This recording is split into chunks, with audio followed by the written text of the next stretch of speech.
اے دوست، مرنے والوں سے اور ٹلنے والوں سے محبت پائیدار نہیں ہوتی۔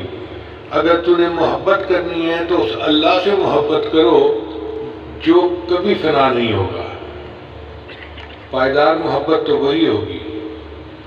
تو ہمیں چاہیے کہ ہم اللہ رب العزت سے محبت کریں، اور وہی اس بات کا مستحق ہے۔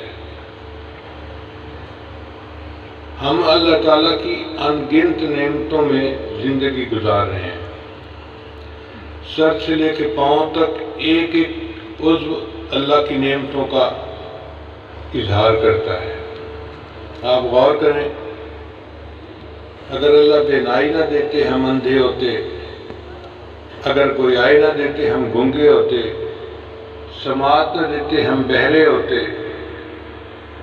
اگر اللہ تعالیٰ ہمیں عقل نہ دیتے ہم پاگل ہوتے، مال نہ دیتے ہم بھکاری ہوتے، کھانا نہ دیتے ہم بھوکے ہوتے، پانی نہ دیتے ہم پیاسے ہوتے، اللہ کپڑے نہ دیتے ہم ننگے ہوتے، اللہ صحت نہ دیتے ہم بیمار ہوتے، اللہ علم نہ دیتے ہم جاہل ہوتے، اللہ ہمیں عزت نہ دیتے ہم ذلیل و خوار ہوتے۔ آج دنیا میں جو عزتوں بھری زندگی ہم گزارتے پھر رہے ہیں، یہ سب اللہ کا کرم اور احسان ہی تو ہے۔ تو اللہ تعالیٰ کی ان نعمتوں کا اب حق یہ ہے کہ ہم اپنے اللہ سے محبت کریں۔ جبلت القلوب الی حب من احسن الیہا، اللہ نے انسان کی فطرت ایسی بنائی ہے، اپنے محسن سے محبت کرتا ہے۔ بلکہ ہم نے تو دیکھا ہے کہ سرکس وغیرہ میں جو درندے ہیں، شیر، ان کو پالنے والے ان کے اوپر سوار ہو جاتے ہیں اور شیر ان کو کچھ نہیں کہتا۔ اگر ایک درندہ بھی اپنے محسن کا اتنا لحاظ کرتا ہے، ہم تو انسان ہیں، ہمیں چاہیے کہ ہم اپنے اللہ پہ قربان جائیں اور اللہ سے ٹوٹ کے محبت کریں۔ اللہ تعالیٰ فرماتے ہیں والذین آمنوا اشد حبا للہ، ایمان والوں کو اللہ سے شدید محبت ہوتی ہے۔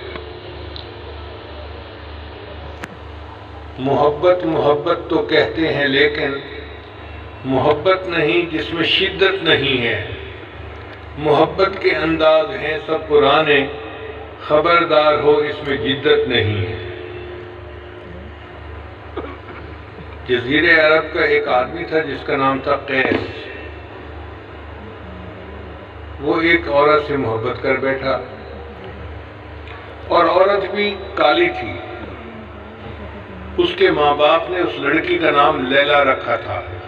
لیل رات کو کہتے ہیں، تو رات کی اندھیرے سے گویا وہ لڑکی کی سیاہی کی طرف اشارہ ہے کہ وہ کالی تھی لیلا۔ مگر یہ اپنا دل دے بیٹھا اور بہت اس سے گہری محبت میں پڑ گیا۔ لوگوں میں چرچے اس کے ہو گئے۔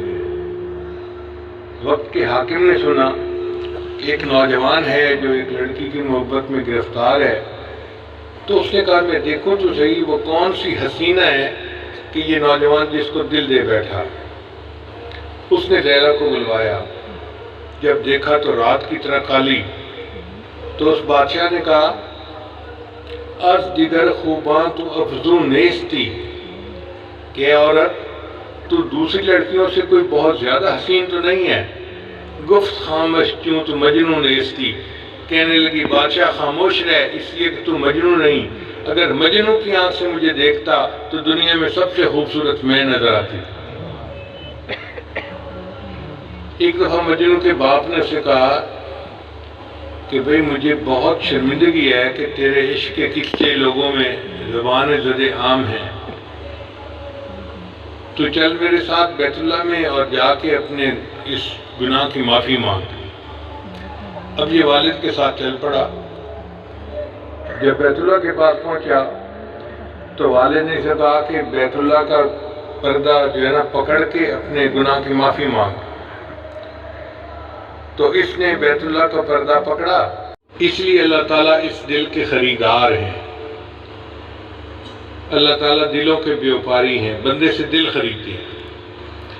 اللہ تعالیٰ نے قرآن میں فرمایا ان اللہ اشتری من المؤمنین انفسهم واموالهم بان لهم الجنہ، اللہ نے ایمان والوں سے جنت کے بدلے میں ان کے جان اور مال کو خرید لیا ہے۔ اب طلباء کے لیے یہاں پر چند باتیں سمجھنے کی ہیں۔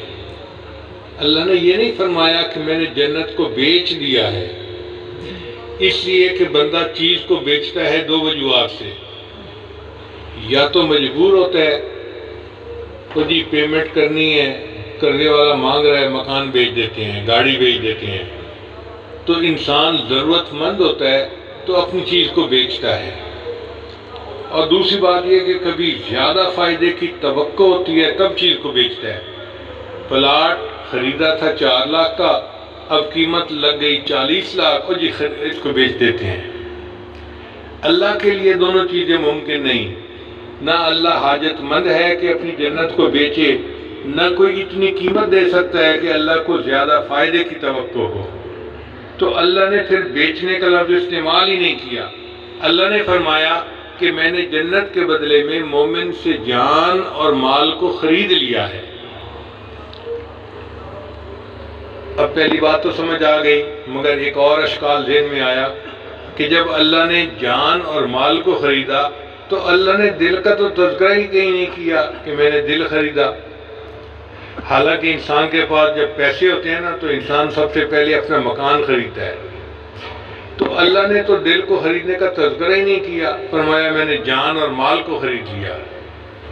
تو مفسرین نے اس کا بھی جواب دیا کہ دل کو اللہ نے اپنے لیے وقف کر دیا کہ یہ دل تو میرے لیے وقف ہے، اور جو وقف کی جائیداد ہوتی ہے نا اس کو بیچا نہیں جا سکتا۔ تو اللہ نے فرمایا میرے بندے تیرا دل تو میرے لیے وقف ہے، یہ تو ہے ہی میرا، اس کے بعد تیرے پاس جان اور مال باقی بچ گیا تھا، اس کو بھی میں نے جنت کے بدلے میں خرید لیا ہے، اب تو سارا کا سارا میرا ہو گیا۔ تو ہم اللہ کے بن کر زندگی گزاریں گے تو اللہ رب العزت ہمارے اوپر اپنی خصوصی رحمت فرمائیں گے۔ سیدنا ابراہیم علیہ السلام کا واقعہ ہے